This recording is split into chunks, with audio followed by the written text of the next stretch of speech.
Di dunia persepak bolaan Indonesia sedang ramai hashtag yang digaungkan, yang diviralkan oleh para pemain lokal di Indonesia, yaitu adalah hashtag ini sepak bola Indonesia. Jadi kita akan bahas di podcast atau lebih tepatnya Siniar Belasan Menit atau channel gua Rifa Fauzi. Jadi teman-teman, ini tuh sudah banyak ya beredar bahwasanya ada berita tentang regulasi pemain asing. Jadi ditambah lagi pemain asing kuotanya untuk bisa bermain di Liga Indonesia. Jadi 8. Regulasinya itu 8 pemain asing, tapi tetap yang mainnya itu cuma 6 gitu ya. 5+1 sesuai FIFA, intinya kayak gitu. Gak tahu sesuai FIFA, gak tahu aturan dari PSSI deh, gue lupa. Intinya klub diperbolehkan untuk ngambil 8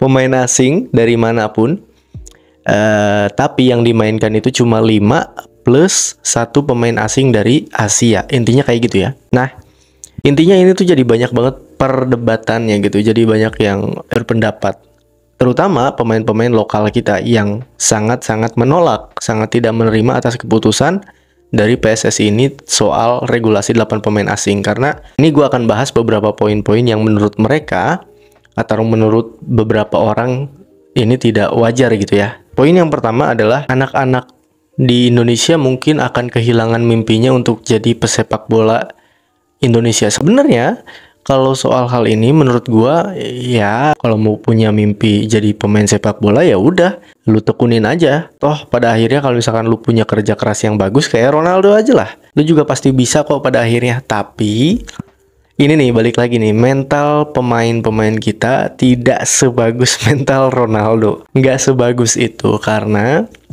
dari sini aja kita udah tahu para pemain kita lokal, mereka punya mental yang kurang dalam hal ini soal menantang adanya regulasi 8 pemain asing ini gitu. Dan kalau kita ngomongin soal anak-anak kehilangan mimpi, ya mungkin betul, karena itu tadi mentalnya tidak sekuat Ronaldo gitu. Jadi kayak pemain-pemain lokal kita yang masih anak-anak nih kehilangan mimpinya gitu, mau jadi pesepak bola di Indonesia, karena mereka tahu bahwasanya mereka jika sudah ada di titik kayak gua nih umurnya 20 tahunan, ya mereka nggak akan bisa main karena yang dimainin cuma pemain asing. Di benak mereka seperti itu. Itu cons yang pertama. Cons yang kedua adalah SSB nggak jadi laku lagi gitu. Nggak laku lagi nih SSB karena itu tadi. Poin yang pertama, bahwa anak-anak mimpinya hilang gara-gara regulasi 8 pemain asing ini. Karena hilang mimpinya untuk bisa main misalnya di Persija atau di Persib, jadi striker, jadi back, jadi midfielder, atau jadi kiper gitu. Karena kehilangan mimpi-mimpi tersebut, mereka jadi menggugurkan mimpi mereka dan jadi anak-anak biasa aja. Jadi bukan pemain sepak bola gitu. Intinya, gara-gara poin kedua tersebut, gara-gara poin pertama, anak-anak ini kehilangan mimpi, jadi berimbas ke SSB yang gak laku lagi gitu. Jadi intinya, gue mau bilang bahwasanya ada dampak ekonominya terkait hal ini, terkait pemain-pemain asing ini. Dampak ekonominya adalah ya SSB nggak laku lagi. Mungkin beberapa tahun kemudian SSB udah nggak ada lagi karena ya isinya pemain asing semua. Dan kalau saja SSB sudah tidak ada lagi atau cuma ada 1 dan 2 di Indonesia, akan susah gitu berkembang timnas. Atau kita mungkin punya keinginan bahwa timnas Indonesia isinya lokal semua, nggak mungkin. Karena SSB-nya aja udah nggak ada, gimana mau ngarepin jadi timnas ini isinya lokal semua, ya kan?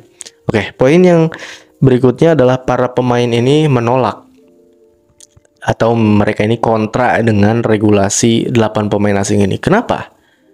Banyak yang bilang ini adalah mental mereka, mental tempe, mental rendahan gitu ya, yang nggak punya mental. Ya gue bilang aja kayak tadi, bahwasanya mental anak-anak kita aja tidak punya mental yang seperti Ronaldo gitu. Apalagi mungkin ya para pemain yang nolak ini gitu, mereka seharusnya menurut gue punya pemikiran bahwasanya oke nih, gue akan buktiin nih kalau misalkan ada pemain asing, gue akan cadangin pemain asing tersebut dan yang main itu gue, bukan mereka nih, asing-asing bangsat, kayak gitu intinya.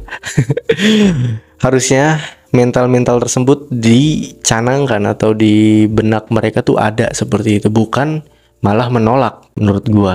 Apakah gua pro dengan hal ini? Tentu aja kalau hal ini gua juga bisanya netral aja gitu. Ya gua bilang tadi SSB udah bisa jadi nggak akan ada lagi gara-gara regulasi ini. Tapi gua juga membantah para pemain-pemain yang menolak regulasi ini juga, karena mentalnya memang bener tempe kok pada akhirnya, ya kan? Oke, poin yang berikutnya lagi adalah ada yang bilang pemain lokal kasihan karena slot bermain di klubnya itu berkurang gitu, jam terbangnya berkurang, terus tidak bisa bermain di jadi pemain inti dan segala macemnya. Banyak orang yang bilang kayak gitu. Nah, menurut gua ya bagaimana lagi, harus bersaing, nggak ada jalan lain, harus bersaing, harus punya mental yang bagus, dan harus punya mental kerja keras seperti Ronaldo gitu. Jangan mau dibabu-babuin gitu sama yang namanya pemain asing ini. Kalau bisa lu lawan dengan cara kerja keras dan naikin tuh mental kayak anak-anak tadi, atau mental menolak regulasi ini. Harusnya mental pemain lokal ditingkatkan untuk melawan atau bersaing secara sehat dengan para pemain asing. Dan yang terakhir poinnya adalah ini gajinya gimana? Seperti yang lu tahu, pemain asing biasanya itu punya gaji yang jauh lebih tinggi daripada pemain lokal, karena diharapkan pemain asing ini punya dampak yang signifikan untuk klub tersebut. Contoh, Persija Jakarta ngambil Marco Simic agar Marco Simic bisa mencetak gol lebih banyak lagi, agar Persija bisa jadi juara, agar Persija bisa mendapatkan kemenangan atas gol-gol yang sudah dibuat oleh para pemain asing ini, atau dalam hal ini Marco Simic gitu ya. Itu yang diinginkan gitu, dampak positif daripada pemain asing ini datang ke klubnya gitu. Nah, karena hal tersebut diharapkan untuk jadi pemain yang sering ngegolin atau ngasih assist atau berdampak signifikan, otomatis gajinya atau skillnya juga mungkin memang jauh lebih tinggi ya. Jadi gajinya juga jauh lebih tinggi daripada pemain lokal. Oke, kita sekarang nanya, kalau regulasi 8 pemain asing ini diterapkan dan memang sudah diputuskan ya, regulasi 8 pemain asing yang main tetap 5+1, tapi tentu aja kita nanya nih, gajinya gimana? Sehat nggak secara keuangan klub-klub ini? Tentu aja jawabannya adalah ya tergantung klubnya. Klubnya mau nggak ngejalanin regulasi 8 pemain asing ini? Gue juga belum tahu ya, kayaknya regulasi 8 pemain asing ini tuh diperbolehkan doang gitu, bukan diwajibkan. Kayak sunnah lah. Lu bisa sholat 2 rakaat sebelum sholat wajibnya, ya lu kalau lu mau ngelakuin ya bagus. Kalau enggak ya udah nggak apa-apa, nggak jadi masalah. Gua melihatnya seperti itu. Jadi nggak terlalu wajib kayaknya.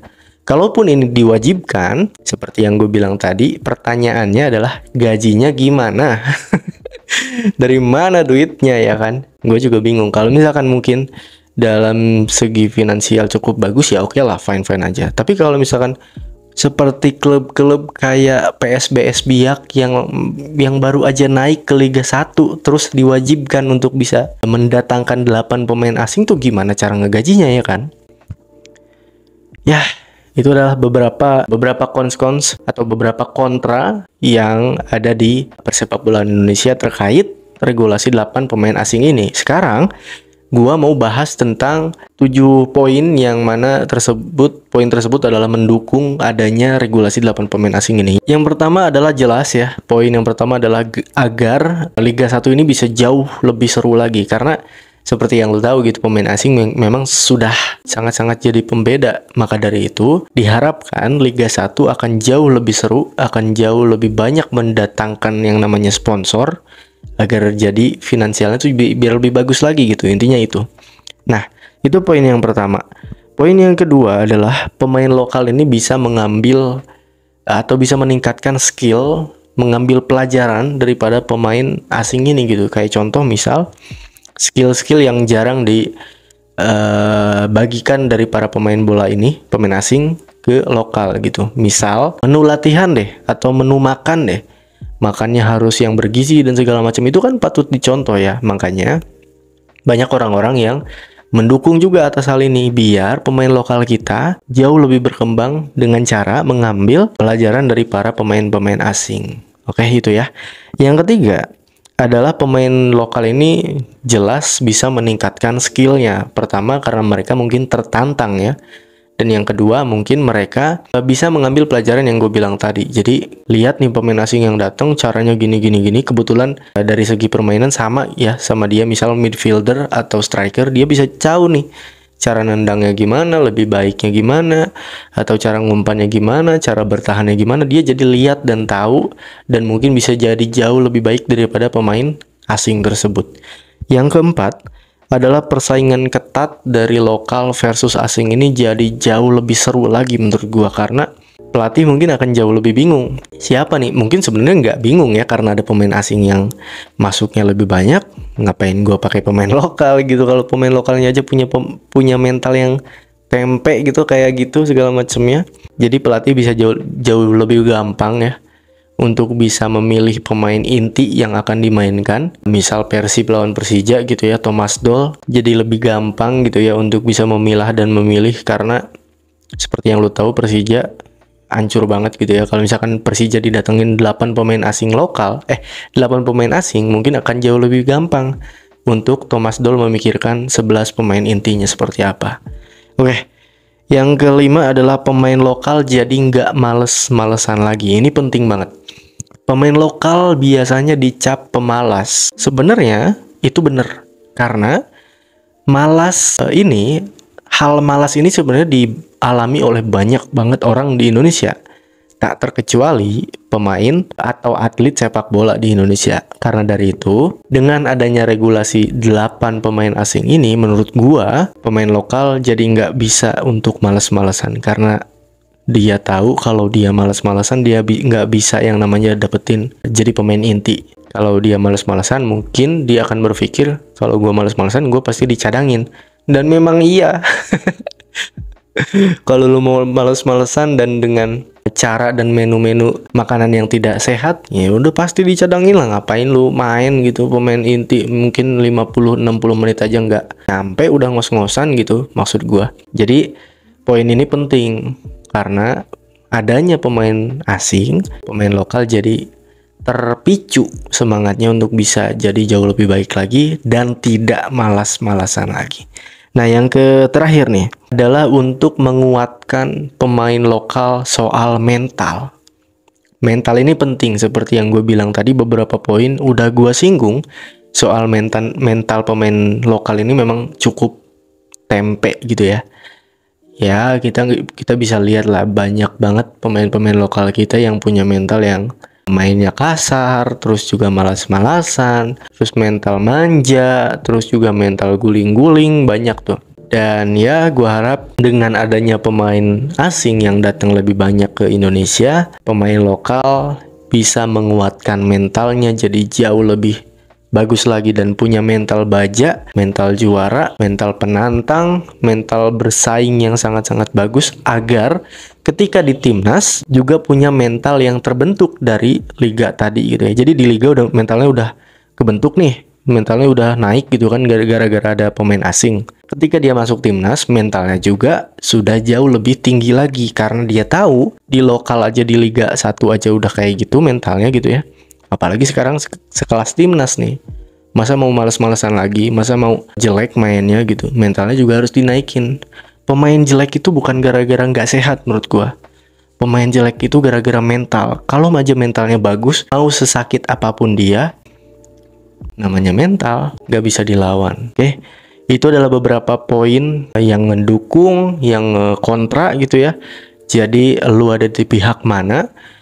Kalau gue punya opini, ya gue sih pengennya netral-netral aja lah ya. Gue bisa bilang ini jelek, tapi gue juga bisa bilang ini bagus. Seperti yang gue bilang tadi, ada beberapa poin-poin yang gue bahas bahwasannya pro dan kontra itu selalu ada. Lu ada di pihak mana? Apakah lu kontra dengan hal ini atau lu pro dengan hal ini? Itu aja untuk hari ini. Gue Rifa Fauzi. Kita akan ketemu lagi di next episode dari podcast, atau lebih tepatnya Siniar Belasan Menit, dan juga channel Rifa Fauzi. Ciao ciao.